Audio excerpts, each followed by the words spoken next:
What if I told you that America, the richest country in the world, is silently bleeding its middle class dry?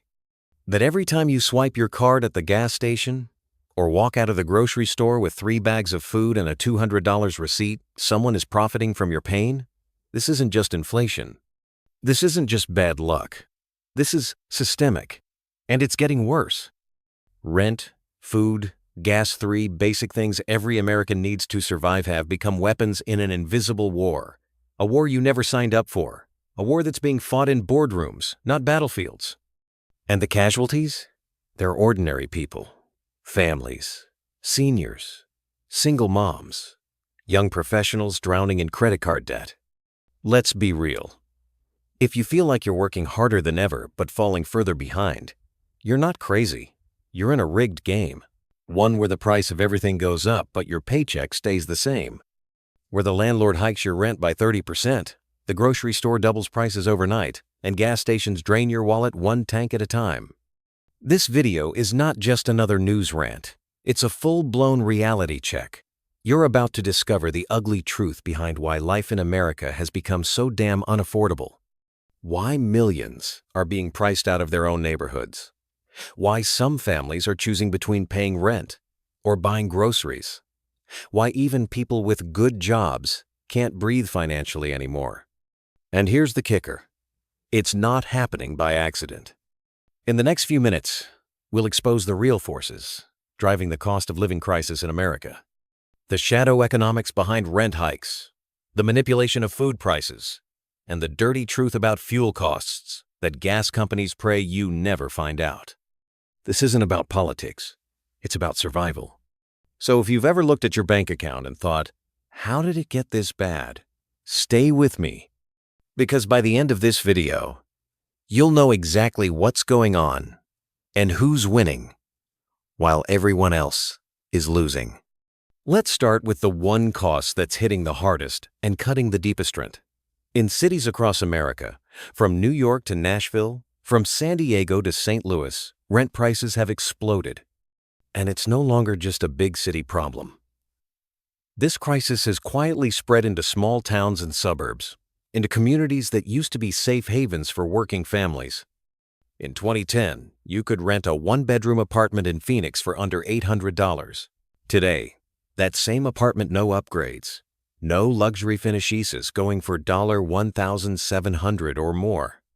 In Austin, Texas, a city once known for being affordable to artists and young professionals, rent has doubled in under a decade.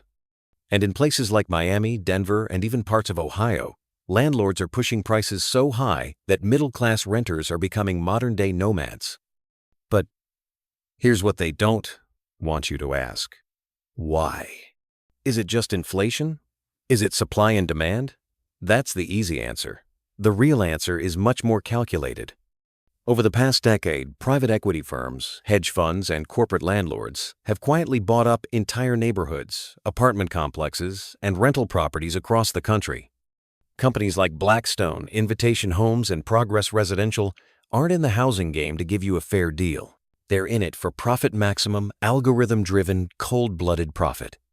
They use data to set the highest rent possible based on what they think you'll tolerate, not what's fair, not what's humane. And since they own so many properties, they essentially control the local market. If one company raises rent by 20%, the others follow. You can't negotiate. You can't escape, and you definitely can't outbid Wall Street. And for homeowners, don't feel too safe. Property taxes are rising. Mortgage rates shot up in 2023, 2024, pushing more people into the rental market and squeezing supply even further. It's a chain reaction that leaves no one untouched. But let's pause here and talk about the emotional cost, because this isn't just about numbers on a lease agreement. It's the single mom crying in her car because her rent jumped $500 overnight. It's the retired couple being forced out of the home they've lived in for 30 years. It's the young family living paycheck to paycheck, praying their landlord doesn't raise the rent next month. It's the fear of instability, the shame of asking for help, the slow erosion of the American dream, not through catastrophe, but through monthly bills you can no longer pay. And here's the most brutal truth. If you're renting in 2025, You're not building wealth. You're just surviving. All while Wall Street investors sip champagne off your rent check. So the next time someone tells you just work harder or move somewhere cheaper, remember this: the crisis isn't you. It's the system. And it's designed to keep you working, paying, and never owning anything. Now let's walk into a place that used to feel comforting, familiar, even joyful. The grocery store. Remember that? Remember when grocery shopping wasn't a financial stress test? When a full cart didn't trigger a mini panic attack? Well, that's gone now. Today, walking into a supermarket in America feels like stepping into a slow-motion horror movie. You grab a few basics: milk, eggs, bread, some fruit, a few snacks, and you're already over $100. You look at the receipt and feel like you've been robbed, but there's no thief in sight. Or is there? Let's talk numbers. In 2020, the average cost of a dozen eggs was around $1.4. By 2024, it hit over $4 in many areas, sometimes even $6. Chicken? Up nearly 30%. Milk? Rising steadily. Fresh produce? Outpacing wage growth every single quarter. But here's the dirty little secret. It's not just inflation. It's corporate greed. And they're hiding it in plain sight. While everyday Americans are cutting coupons and skipping meals, the CEOs of America's biggest food companies are raking in record-breaking bonuses. Kroger, General Mills, Tyson, Nestle check their earnings reports. Profits are up, dividends are flowing, stock prices are solid. So if costs are rising, why are they richer than ever? Here's how they do it. Shrinkflation. Ever notice that your bag of chips is half full? That your cereal box is narrower? That your ice cream tub now holds less than it used to but still costs more? That's not your imagination. That's shrinkflation. It's when companies reduce the size or quantity of a product without lowering the price, essentially charging you more for less. And they do it quietly, without warning, relying on your habits and assumptions to keep the profits rolling in. And then there's skimflation, a newer trick, where the product stays the same, but the quality quietly drops. Less meat in the frozen meals, thinner paper towels, cheaper ingredients, but the same bright packaging.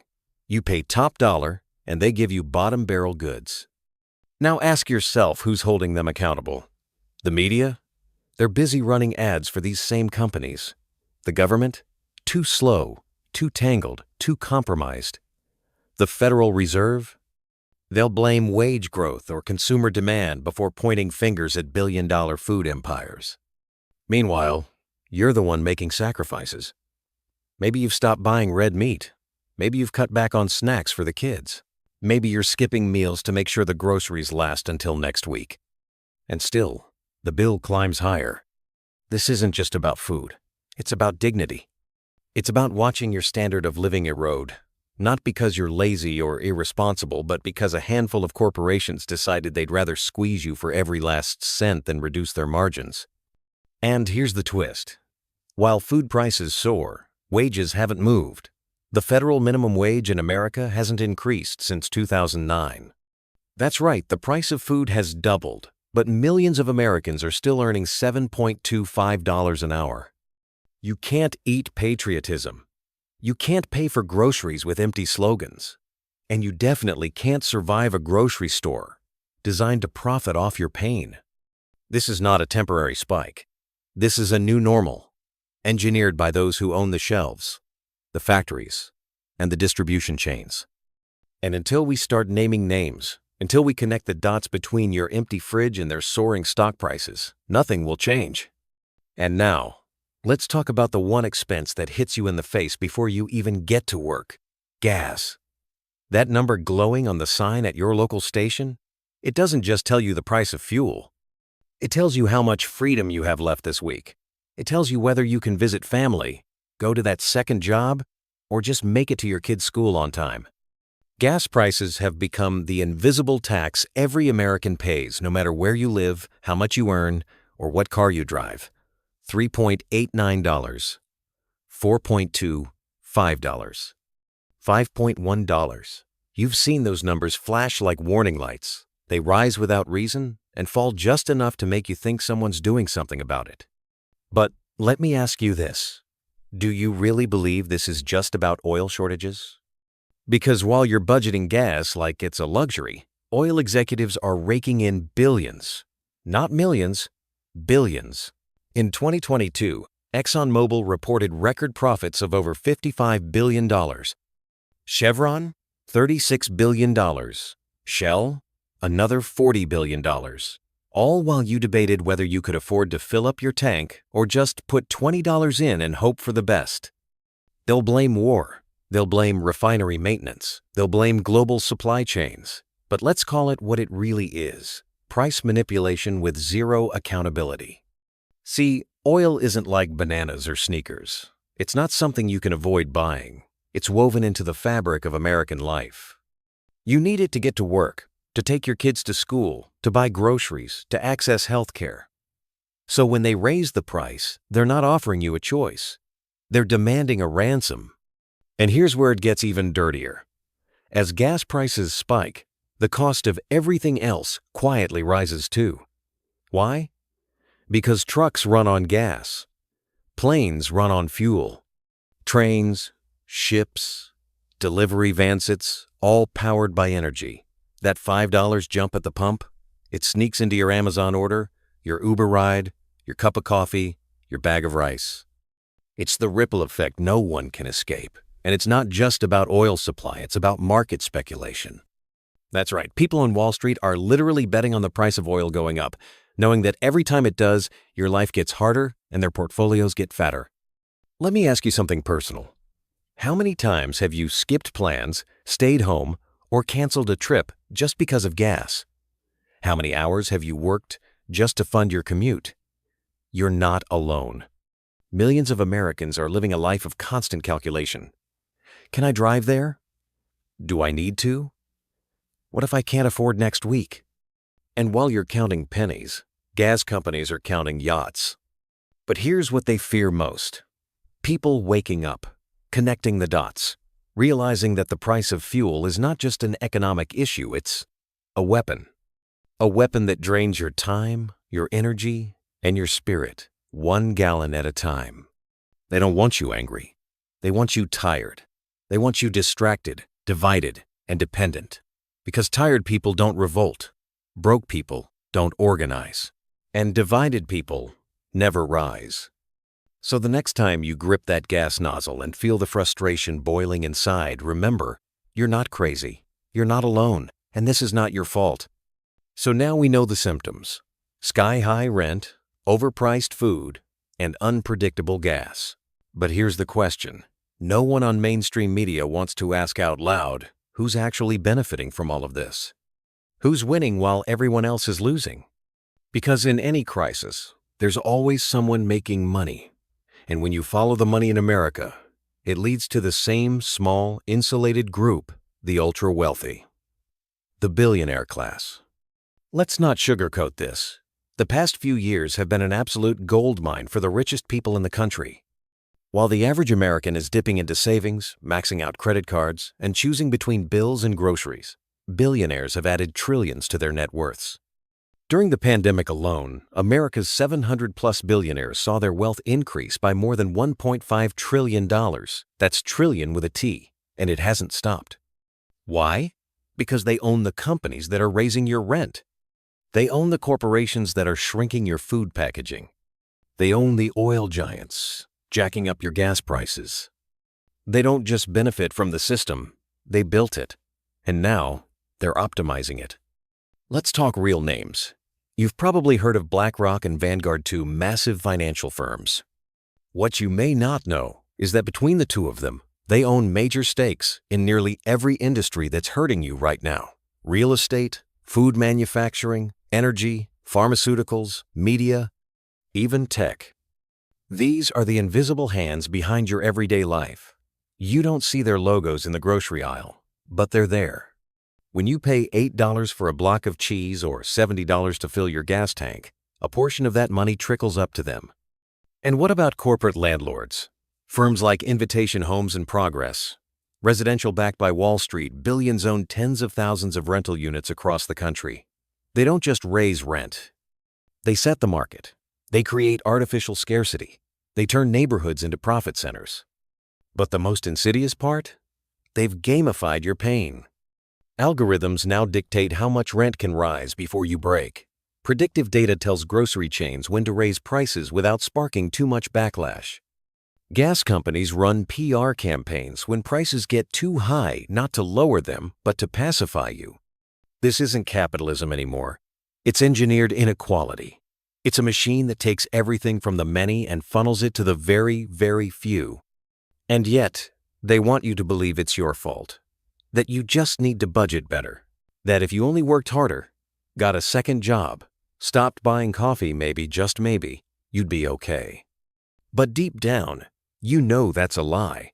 You know that no amount of hustle can outpace a system built to drain you. The truth is, the system isn't broken. It's working exactly as it was designed, just not for you. And as long as we're kept too distracted, too busy, too divided to question it, the billionaires behind the curtain will keep winning. Quietly, systematically, ruthlessly. You might be wondering, how the hell did we get here? How did a country once known for booming opportunity, affordable homes, cheap groceries, and $1.25 gas become a place where even a decent life feels out of reach? The answer isn't a single moment. It's not one crash, one war, or one president. It's a slow-motion collapse, a silent shift that crept in, while most people were busy just trying to survive. Let's rewind a few decades. In the 1950s and 60s, the American middle class was thriving. One full-time job could pay for a home, a car, a vacation, and a college education. Unions were strong. Wages rose with productivity. A single income could support a family of 4. It wasn't perfect, but for many Americans, the dream felt possible. Then, the 1980s hit, and everything started to change. Deregulation, trickle-down economics, tax cuts for the wealthy, globalization. Suddenly, the rules were rewritten not for you, but for them. Corporations were told they could make more by outsourcing jobs, slashing wages, and automating labor. Wall Street was told they could gamble with your retirement and win. Billionaires were told they could hoard wealth, avoid taxes, and call it economic freedom. And we were told to be grateful. Meanwhile, the cost of living kept creeping up, slowly at first, like a frog in boiling water. A few cents here, a few dollars there. Rent crept up. Health insurance premiums ballooned. College tuition skyrocketed. Credit card offers flooded the mailbox. And slowly, almost imperceptibly, debt replaced opportunity. But here's the worst part. We were conditioned to blame ourselves. Can't afford a house? You should have worked harder. Drowning in student loans? You should have picked a better major. Can't save money? Stop buying avocado toast. They turned systemic failure into personal shame. And most of us bought it. We stayed quiet. We adapted. We budgeted. We took on side gigs. We skipped doctor's visits. We moved back in with our parents. We stopped expecting things to get better. And while we were adjusting downward, they were consolidating upward. It wasn't a conspiracy. It was something more dangerous. Neglect wrapped in profit. Politicians on both sides of the aisle became too cozy with big money. Regulators became lobbyists. Lobbyists became policymakers. And the media stopped asking the hard questions because their advertisers were the very corporations benefiting from the silence. And now, here we are. Half the country is one emergency away from financial disaster. Millions are living paycheck to paycheck. Wages have flatlined. But the stock market, the billionaire class, still booming. And somehow, we're still being told that this is normal, that this is just the way things are. But let me be clear. This is not normal. And it's not okay. What we're living through is the result of decades of deliberate choices made by people in power for the benefit of a few at the expense of the many. It didn't happen overnight, but now that we're wide awake, we have a choice to make. So now that we've seen how we got here, what comes next? If you're hoping for some kind of reset, Some miracle that brings prices down and balance back to everyday life you may be waiting forever. Because the truth is, every warning sign right now is flashing red. And yet, no one's really talking about it. Let's start with the housing market. Across the country, rent is still climbing, but here's the terrifying twist. Mortgage rates are climbing too. That means buying a home once, the cornerstone of the American dream, is now out of reach for an entire generation. First-time homebuyers? Many are giving up altogether. Seniors trying to downsize? Trapped by high prices and limited supply. If you don't already own property, your window may have quietly closed and no one told you. Then there's debt, and it's growing fast. Credit card debt just passed $1.2 trillion for the first time in history. Student loans are back in full force after pandemic pauses ended. Auto loans are now stretching into 7 or even 8 years just to make monthly payments manageable. And while inflation might have slowed, prices are still high and Americans are borrowing just to live. Now combine that with stagnant wages, rising healthcare costs, food insecurity, and utilities that keep creeping up, and you've got a dangerous formula: financial exhaustion. People aren't just broke, they're burned out. Emotionally, mentally, physically, and it shows. But the biggest warning sign of all? A loss of faith. Faith in the system, faith in institutions, faith in the idea that life can get better if you just work hard enough. More and more Americans are realizing that the ladder they were told to climb no longer has rungs. You go to college, you get the job, you follow the rules, and still you're treading water. Or worse is sinking. And people are angry. Quietly, bitterly, increasingly angry. Not just at the politicians, not just at the corporations, but at the whole damn thing. And anger that simmers for too long, it explodes. We're already seeing early signs. Labor strikes, mass resignations, union movements gaining ground, younger generations abandoning traditional career paths altogether. Families moving into RVs, vans, even tents because the system has priced them out of stability. And yet, the response from the top remains the same: denial, distraction, and division. But make no mistake, 2025 is a pressure cooker. And it won't take much more heat before something breaks. A major market correction, a wave of mass evictions, a new era of homelessness, not just in the cities, but everywhere. It's all on the table now. The question is, will we do something before that happens, or only after it's too late? Because history tells us something simple and sobering. When people lose access to housing, food, and basic mobility, they lose patience. And when enough people lose patience, revolutions begin. If you've made it this far, you're probably feeling a mix of emotions: frustration, anger, maybe even fear. Because the truth we've just laid bare isn't easy to swallow. The system is rigged. The safety nets are fraying. And no one is coming to save you. But here's the part they never expect. When people wake up, they start fighting back. And now we're not talking about burning things down or shouting into the void. We're talking about smart survival, strategic resistance, quiet rebellion, the kind that builds slowly and spreads like wildfire. So what can you do? First, kill the shame. This is not your fault. You are not lazy. You are not broken. You are not bad with money. You are surviving a rigged game with rules you never agreed to. The first act of rebellion is to stop blaming yourself and start seeing clearly. Second, get educated. Not just school educated, system educated. Learn how money flows. Learn who controls housing in your area. Learn how interest rates work. Learn the difference between assets and liabilities. Knowledge in this economy isn't just power, it's armor. Third, cut through the noise. Turn off the politicians who scream but never solve.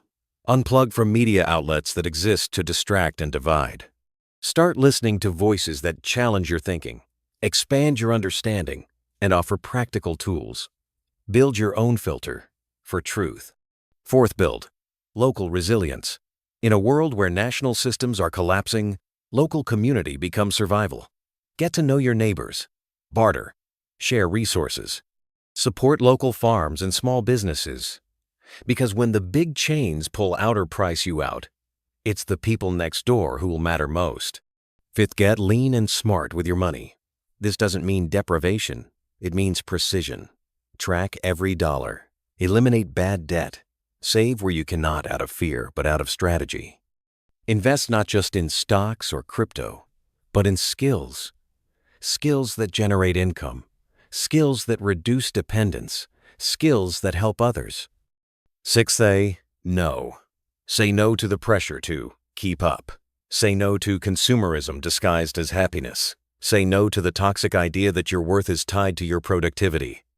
Say no to working yourself into the ground while billionaires watch from their yachts. And finally, speak up.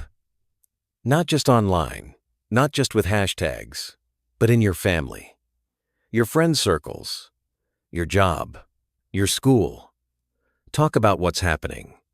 Ask hard questions. Share what you've learned. Because the moment people stop pretending everything is fine is the moment real change becomes possible. You may not be able to fix the system overnight, but you can protect yourself. You can prepare. And you can plant seeds of awareness, action, and alliance. And when enough people do that, the rigged game starts to crack. Because here's the truth. No one tells you. Empires fall slowly, then all at once. And when this one stumbles, and it will, it won't be because of one dramatic event. It'll be because millions of regular people stopped playing along. So now you know.